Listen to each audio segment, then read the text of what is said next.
A dirty little secret about how top performers think is that it's not really about the quality of the thinking, but about the boundaries in which each thought is contained. And by understanding this key difference, it is very easy to move from taking low level bad decisions to taking high impact, high quality decisions. In other words, very easy to transform between a low performer to a top performer. Welcome back.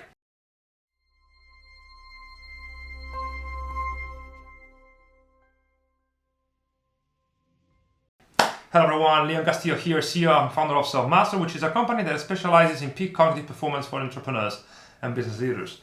We've blended the most actionable frameworks from complexity science, behavioral science, and neuroscience into a methodology that uses data to solidify performance improvements over time and help entrepreneurs to scale their businesses and professionals accelerate their careers exponentially. In fact, our clients call us their secret weapon. Now, today I want to discuss something that to me is absolutely crucial if you really want to have a high-performing career, but not many people discuss this because one, not many people have really think about that, and not many people have been able to systematize it into a coherent framework. And this is what I'm going to be doing today. So really stick to the end of the video so you get a clear understanding of how you can avoid wasting time on stuff that probably doesn't matter and doesn't move the needle, has very low impact and low leverage, and really start crushing life on autopilot by harnessing the power of good decision making. Now, in order to really drive this point home, that the quality of the thought is not as important as the environment that contains the thought, we need to pause just 1 minute and talk a little bit about what are the two main decision making seats in the brain.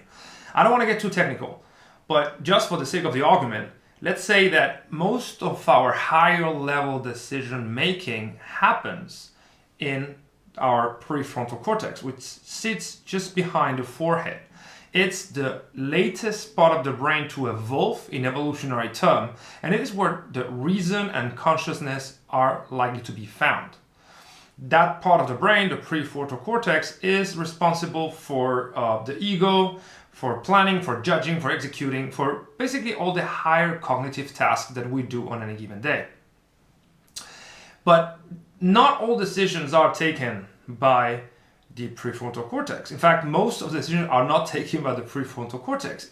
Instead, is the basal ganglia, which sits like in the center of the brain, just on top of the spinal cord, right next to the cerebellum. That basal ganglia is responsible for low-level decision-making, things that are automatic, that have become habitudinal. They're part of our habits. So most of our decisions are taken subconsciously, are taken automatically. For instance, do you really need to think about brushing your teeth every single day you eat? Well, hopefully you don't. Hopefully you have already automated that task and it just happens right after you have had lunch, right? Hopefully this is the case.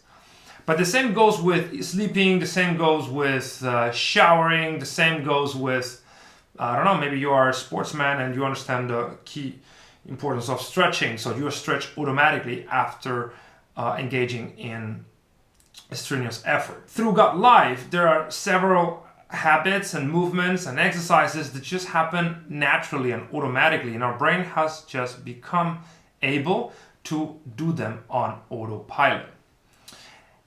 The key difference between top performers and low performers is that top performers automate as much as possible. So they don't limit to brushing their teeth or going to bed or stretching after doing exercise, but they try to automate as many decisions as possible, especially if those decisions carry low leverage and have little to low impact in their lives. For instance, the type of things they have to eat, the types of food they have to cook, the types of shirts that they wear, those kind of decisions that really have no impact whatsoever in the success, in the career or business of a top performer automatically automates it.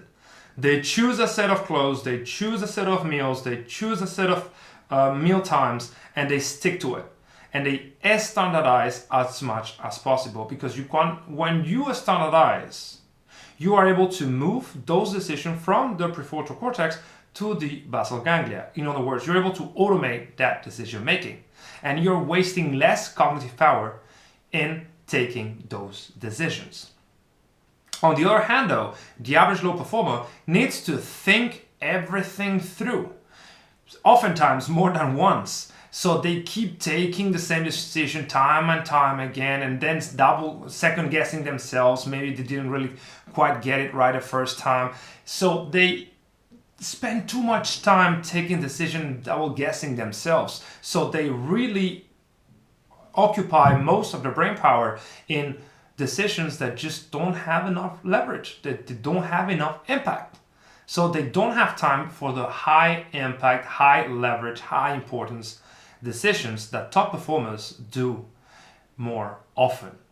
So really the difference between low performance and high performance in terms of thinking is not so much the quality of the thinking. So what mental model you're using, what framework, or how much skill or pattern recognition abilities do you have in that subject. That obviously helps, but it's more about how well are we able to contain this thought. Are we sure that we are engaging in high level thinking, highly important tasks, and we're not compromising our cognitive capital, our ability to think, by focusing on stuff that just doesn't matter, that doesn't add value? This might seem simple, even simplistic, but I assure you that it's not, and it has a huge impact.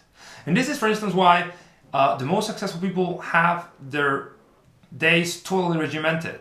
Everything is on the calendar, right? And ideally booked 1 week in advance. So they don't need to think about where they should be. They just go where they are expected to be and just perform what everybody expects them to perform.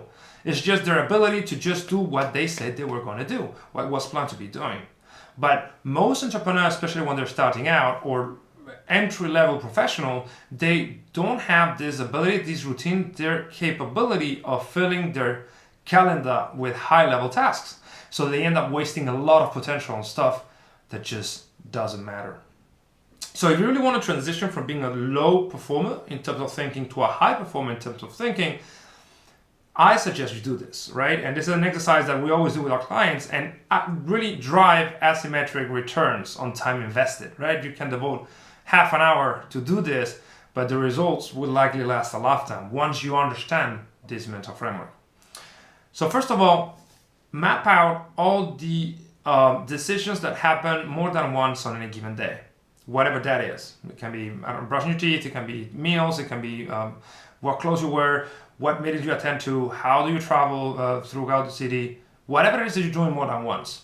And then whatever set of habits do you perform together during the day? For, let's say, what do you do right after you wake up? What do you do right after you go to the gym? What happens right after you get to the office? And really map out every behavior, map out every string of habits or behaviors that normally happen, and try to look for inconsistencies. Why, let's say that you don't do on right after you get to the office on Wednesday, you don't do the same as you did on Monday and Tuesday. And then you ask yourself, why is that? Why that inconsistency? Maybe because that protocol, that set of habits is just not fixed yet into your basal ganglia. And if so, you need to audit whether it is actually worth it to implement it into your basal ganglia, to really automate it, to make it automatic. And if it is, then remove everything that is preventing you from doing that at the same time every single day. And that's just a small example. But if you map out all your behavior, all your initiatives in your career or your business, it is very easy to spot the things that are just not helping you get what you want to get. And the next step is obviously to eliminate it. Ruthlessly eliminate that doesn't help you. Ruthlessly eliminate everything that is not aiding you towards your goals. And again, remember, it's not really about the quality of the thought, but about the environment in which that thought happens. If you limit the amount of negative influences on you when taking decisions, those decisions will end up naturally be of a higher quality. Hopefully this was useful. Let me know in the comments what do you think and how do you normally take decisions? Have you ever thought about the environment in which these decisions happen? And more importantly, like, comment, subscribe, and really do everything you guys know you need to be doing so this channel grows and we're able to get to more people, help more people. And if you want a proven framework, please book a call below with me. Let's have a one-on-one free consult and see if Self-Mastered Evolution can really accelerate your career and drive your business forward like we have been doing for the past year with 100% results rate. See you in the next video. Cheers.